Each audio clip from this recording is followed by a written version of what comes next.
Welcome to the story. Don't forget to like, subscribe and support me. The late evening streets of New Haven were quiet as Dr. Ethan Collins trudged through the rain-soaked pavement toward his lab. The city skyline shimmered with the reflection of neon signs, casting a faint glow on the glassy streets. A faint drizzle had coated the sidewalks, the soft hiss of rainfall a distant companion to the scientist's solitary walk. His shoulders were hunched, hands buried in the pockets of his coat, not just against the cold but also against the weight of everything he'd lost.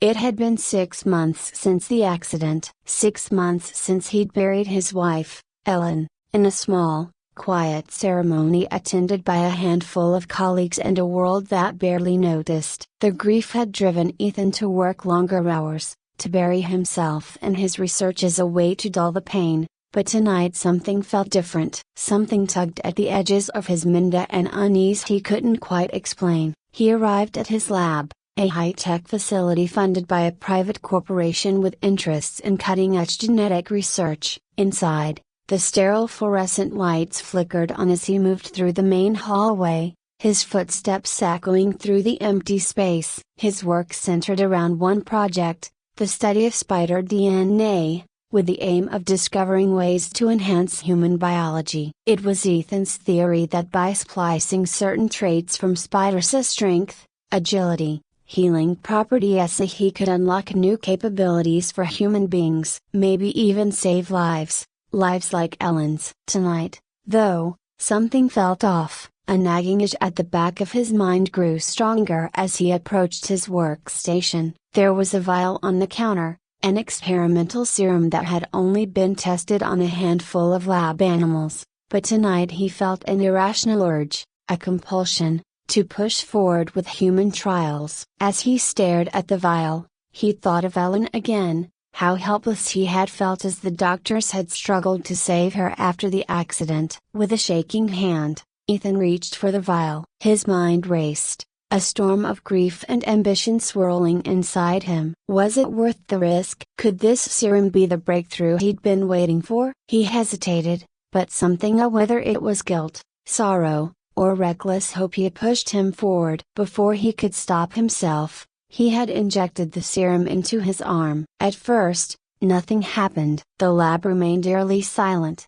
save for the distant hum of machinery. Ethan stood there, staring at his arm, waiting for some sign of change. Minutes passed, and he felt nothing unusual. He let out a heavy sigh, shaking his head at his own impulsiveness. Maybe it was just his exhaustion playing tricks on him. But then it started. A sharp pain shot through his veins, like fire spreading through his bloodstream. He doubled over, clutching his stomach as his muscles seized and his body convulsed. His vision blurred, his senses overwhelmed by a wave of nausea and dizziness. He tried to stand, but his legs buckled beneath him, sending him crashing to the floor. Through the haze of pain, Ethan could feel his body changing. His skin prickled as if tiny barbs were emerging from within, and his muscles tightened, then relaxed in a way that felt unnatural. The agony was excruciating, but somewhere in the back of his mind, he knew he had crossed a line tonight, one he could never come back from.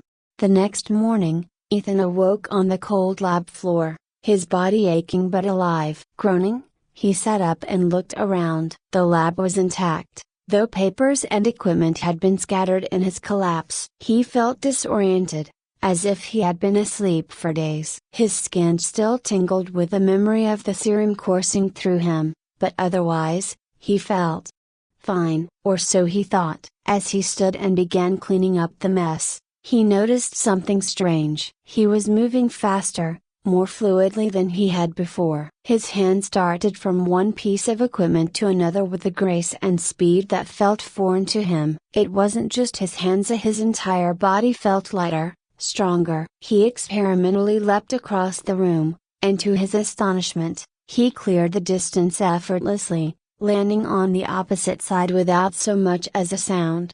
Ethan's heart raced. He wasn't just imagining this. The serum had done something extraordinary. Grabbing a nearby microscope, he examined a sample of his own blood, and his findings confirmed it. His DNA had begun to integrate with the spider genes he had been studying. His muscles were denser, his reflexes faster, and his senses sharper. He could hear the faintest hum of machinery down the hall, feel the vibrations of footsteps from across the building. And then, as if by instinct, Ethan raised his hand and from his wrist, a thread of webbing shot out, sticking to the ceiling above. He yanked on it, and the web held firm, strong enough to support his weight. He stared in disbelief, his heart pounding in his chest. He had become something more. The thrill of discovery surged through him, but with it came a rush of fear. What had he done to himself? This power, it was incredible,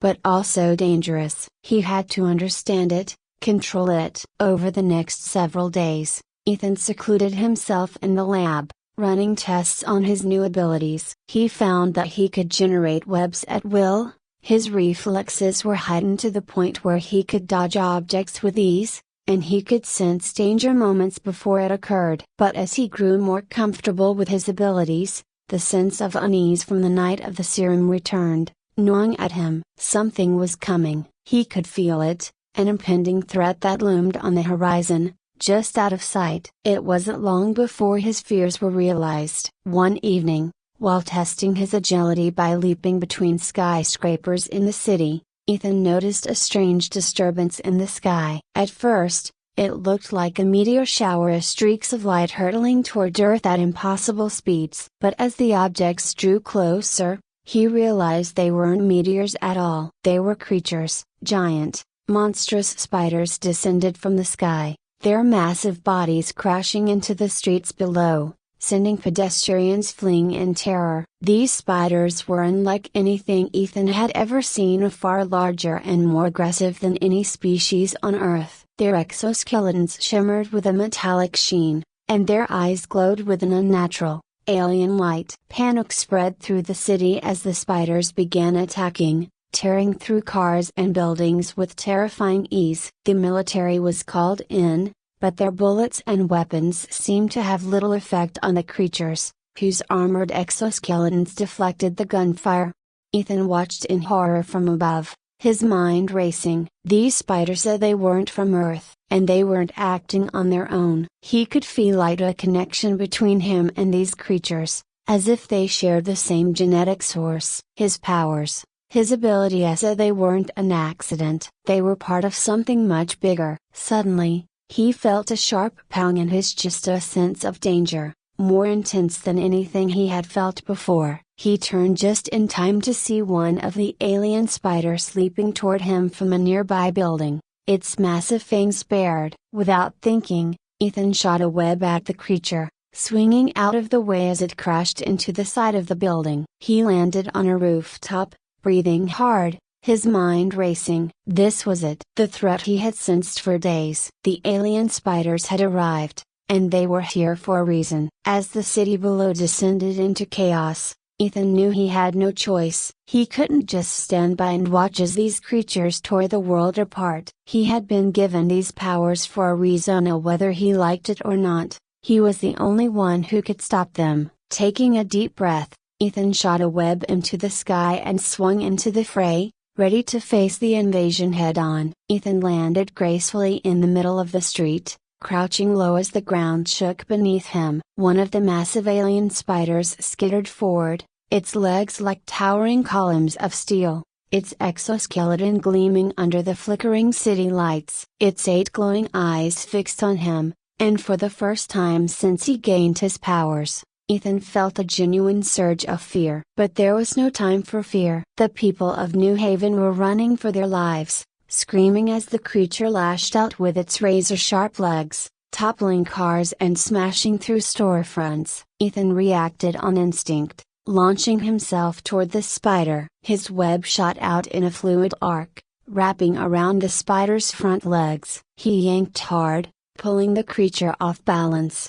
and it screeched as it stumbled to the ground. As the spider thrashed, trying to regain its footing, Ethan leapt onto its back, his enhanced reflexes allowing him to dodge its snapping fangs with ease. He slammed his fist into its armored exoskeleton, but it barely left a mark. The creature was too well protected. He needed to find a weak spot. Before he could strategize further, another spider emerged from the alley, charging toward him. Ethan narrowly avoided its attack, flipping backward and landing on a nearby lamppost. His mind raced. He couldn't take on all of these creatures alone, and not like this. Just then, he heard the sound of gunfire. A squad of police officers had arrived on the scene, led by Detective Sarah Blake, a sharp-eyed, no-nonsense woman with a reputation for keeping the peace in New Haven. She and her team opened fire on the spiders, but their bullets ricocheted harmlessly off the creature's armor. "Fall back!" Sarah yelled,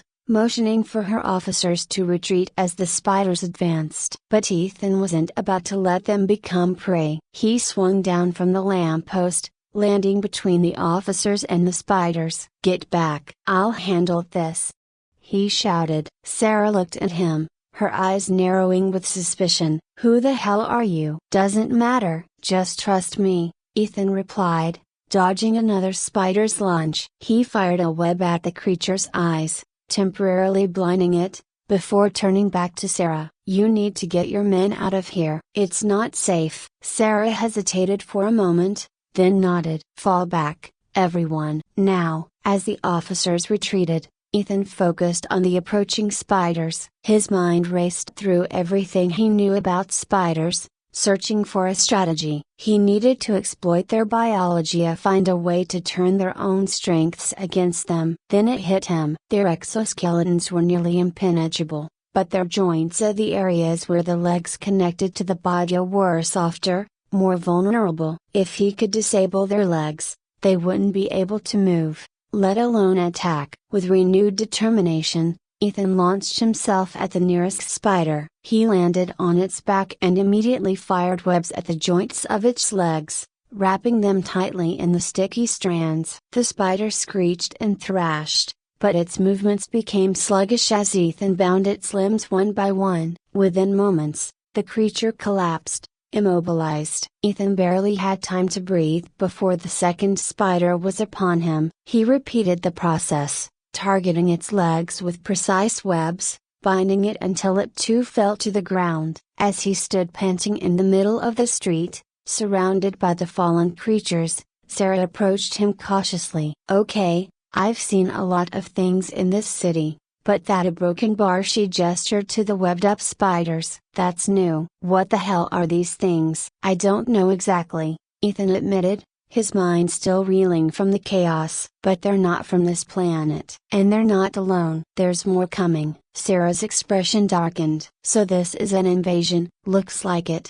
Ethan replied grimly. Before they could say more, the ground shook violently, and a deafening roar echoed through the city. Ethan and Sarah turned to see a massive spider, easily twice the size of the others, emerging from the shadows. Its eyes glowed with a malevolent intelligence, and its legs clattered against the pavement with a chilling rhythm. "That's not good," Sarah muttered, her hand instinctively reaching for her sidearm, even though she knew it would be useless. Ethan clenched his fists, feeling the weight of the situation pressing down on him. This was the queen, and he could sense it. The hive mind behind the invasion. If he didn't stop her, the city would fall. Without another word, Ethan swung toward the queen, his webs latching onto a nearby building. He landed on her back, but before he could make a move, she spun around, throwing him off with a violent shake. He crashed into the side of a building, the impact knocking the wind out of him. The queen spider advanced, her enormous fangs dripping with venom. Ethan struggled to his feet, but he was dazed, his vision swimming. The queen lunged at him, and he barely managed to roll out of the way in time. From the corner of his eye, he saw Sarah standing her ground, firing her gun at the queen in a futile attempt to distract her. "Get out of here!" Ethan shouted, pushing himself to his feet. "You're going to get yourself killed." "I'm not leaving you alone with that thing," Sarah yelled back, reloading her weapon. Ethan cursed under his breath. He didn't have time to argue. He needed to end this now. Ignoring the pain in his ribs, Ethan fired a web at the queen's face, blinding her momentarily. He used the distraction to launch himself onto her back again, This time gripping tightly with his hands and feet, he fired web after web at her legs, binding her joints just as he had with the others, but the queen was stronger, smarter. She thrashed violently, throwing him off balance. As he struggled to hold on, Ethan noticed something at the queen's abdomen, where her body connected to her spinnerets, was glowing faintly. It was a weak point, exposed and vulnerable. Taking a deep breath, Ethan fired one last web at the queen's legs, then launched himself toward her abdomen. He landed directly on the glowing spot and drove his fist into it with all the strength he could muster. The queen let out a deafening screech, her body convulsing as the force of Ethan's blow sent shock waves through her system. For a moment, everything seemed to freeze, the queen's massive form trembling as if on the verge of collapse. And then, with one final shudder, the queen spider crumpled to the ground. Ethan stumbled back, breathing hard, his entire body aching. He watched as the remaining alien spiders around the city began to falter, their movements sluggish and disoriented. Without the queen's control, they were lost. The battle was over. Sarah approached him, her face a mixture of relief and disbelief. "Did you a broken bar? Did you just kill that thing?" Ethan nodded, wiping the sweat from his brow. "Yeah, I guess I did." For a moment, they stood in silence, the destruction around them a grim reminder of the cost of victory. The streets were littered with debris, and the distant wail of sirens filled the air. "We'll need to call in the National Guard, maybe even the military," Sarah said quietly, her eyes scanning the ruined city. "This isn't over, is it?" Ethan shook his head. This was just the first wave. There's more out there, and they'll be back." Sarah turned to him, her eyes hard but determined. "Then we fight together." Ethan looked at her, surprised by her resolve. He hadn't expected an ally, let alone someone like Sarah. But as he stood there, surrounded by the aftermath of the invasion, he realized that he couldn't do this alone. He wasn't just a scientist anymore. He was something more. He nodded. Together. As the first rays of dawn broke over the horizon, Ethan and Sarah stood side by side, ready to face whatever came next. The war for Earth had only just begun.